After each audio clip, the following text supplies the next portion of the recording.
Oke, selamat datang kembali. Pernah nggak sih Anda ngerasa kayak, aduh, butuh waktu sendiri nih cuma buat mikir? Nah, kalau pernah, mungkin Anda bakal nyambung banget sama pembahasan kita kali ini. Kita akan menyelami dunia tipe 5 Enneagram yang sering dijuluki sang pengamat. Ini adalah tipe kepribadian yang, ya, hidupnya itu didorong oleh rasa ingin tahu yang luar biasa dan kebutuhan untuk, yaitu, memahami segalanya. Ada satu kutipan yang pas banget buat ngegambarin mereka. Rumahku adalah istanaku. Ini dalam banget loh artinya. Ini tuh bukan cuma soal rumah fisik ya, tapi lebih ke kebutuhan akan ruang pribadi yang aman, yang terlindungi, semacam benteng pikiran gitu. Tempat mereka bisa mikir, bisa recharge, jauh dari semua kebisingan dunia luar. Nah, pertanyaannya, apa sih yang bikin mereka kayak gitu? Semuanya itu berawal dari satu hal, kebutuhan untuk memahami. Inilah intinya tipe 5. Mereka itu benar-benar orang kepala. Maksudnya? Ya, mereka mikir dulu baru bertindak. Selalu ada dorongan kuat buat ngerti. Ini tuh sebenarnya cara kerjanya gimana sih? Jadi apa sih maksudnya jadi sang pengamat? Coba deh bayangin mereka itu kayak penjelajah pikiran. Kelebihan utama mereka itu kemampuan buat ngelihat ide-ide baru secara objektif. Benar-benar lepas dari emosi. Mereka tuh nggak nanya, gimana ya perasaan gue soal ini? Tapi pertanyaannya selalu, faktanya apa? Dan kalau tipe 5 ini lagi dalam kondisi terbaiknya, wah, kekuatannya itu kelihatan banget. Mereka itu objektif, nggak takut buat ngajuin pertanyaan-pertanyaan yang, ya mungkin provokatif. Pemikiran mereka itu seringkali original dan dalam banget loh. Plus, mereka itu pendengar yang hebat loh. Bener-bener bisa merenung dan bantu orang lain buat ngelihat masalah dengan kepala dingin. Oke, sekarang kita masuk ke sisi yang lebih dalam ya, ke akar masalah yang ngebentuk kepribadian tipe 5. Kita bakal ngomongin soal benteng yang mereka bangun. Tapi bentengnya ini unik. Bukan buat ngelawan musuh dari luar, tapi buat ngelawan sesuatu dari dalam, perasaan kosong. Jadi gini, di balik semua itu, ada perasaan mendasar, semacam kekosongan di dalam diri. Banyak tipe 5 tuh ngerasa seolah-olah energi, waktu, bahkan emosi mereka itu terbatas banget. Kayak baterai yang cepat habis. Nah, perasaan inilah yang bikin mereka jadi suka menimbun, melindungi apapun yang mereka punya dengan super hati-hati, mirip kayak nabung buat musim dingin yang panjang gitu. Terus, gimana cara mereka ngatasin perasaan ini? Ya, dengan bangun pertahanan. Mereka numpuk pengetahuan buat ngisi kekosongan itu, mereka narik diri ke benteng pikiran mereka, makanya banyak dari mereka yang jadi kolektor, entah itu buku, data, apa aja. Mereka juga jaga jarak secara emosional dan berusaha meminimalkan kebutuhan mereka. Tujuannya, biar nggak perlu bergantung sama siapa-siapa. Contoh yang paling pas banget buat ini, coba lihat deh pondoknya filsuf Martin Heidegger di Black Forest. Sederhana, terpencil, jauh dari mana-mana. Ini tuh wujud fisik dari kebutuhan tipe 5 akan sebuah benteng. Sebuah ruang yang tenang, aman, yang khusus dibuat ya cuma buat mikir dan merenung. Buat tipe 5, dunia batin mereka itu seringkali jadi satu-satunya tempat di mana mereka ngerasa benar-benar aman dan bebas. Nah ini akarnya bisa jadi dari pengalaman masa kecil loh. Mungkin dulu mereka ngerasa ruang pribadinya sering diganggu. Atau malah sebaliknya, mereka merasa diabaikan. Dan semua ini ngebawa kita ke sebuah dilema yang paling besar. Disinilah letak paradoksnya tipe 5.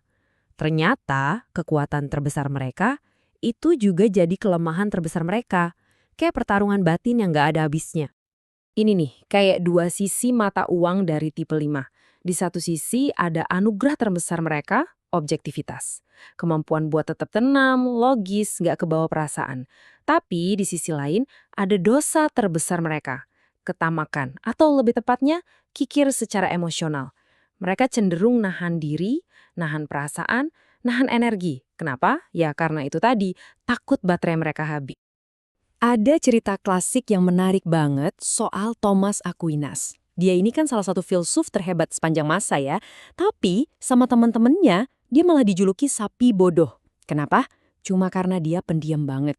Nah ini nunjukin banget gimana penampilan luar tipe 5 yang suka menyendiri itu seringkali nyembunyiin dunia batin yang luar biasa kaya dan brilian. Atau kita ambil contoh yang lebih modern, aktris Greta Garbo. Terkenal banget, tapi dia benci banget jadi pusat perhatian. Ucapan yang paling terkenal, saya ingin sendiri. Itu benar-benar kayak teriakan jiwa tipe 5. Mereka butuh banget perlindungan dari dunia luar yang rasanya tuh terlalu menuntut dan ngabisin energi. Jadi, gimana caranya mereka ngejaga benteng ini? Ada beberapa mekanisme pertahanan utama. Pertama, ya menarik diri. Ini cara buat ngindarin emosi yang mereka anggap nguras tenaga. Kedua, kompartementalisasi. Ini unik. Jadi mereka tuh kayak misahin hidup ke dalam kotak-kotak.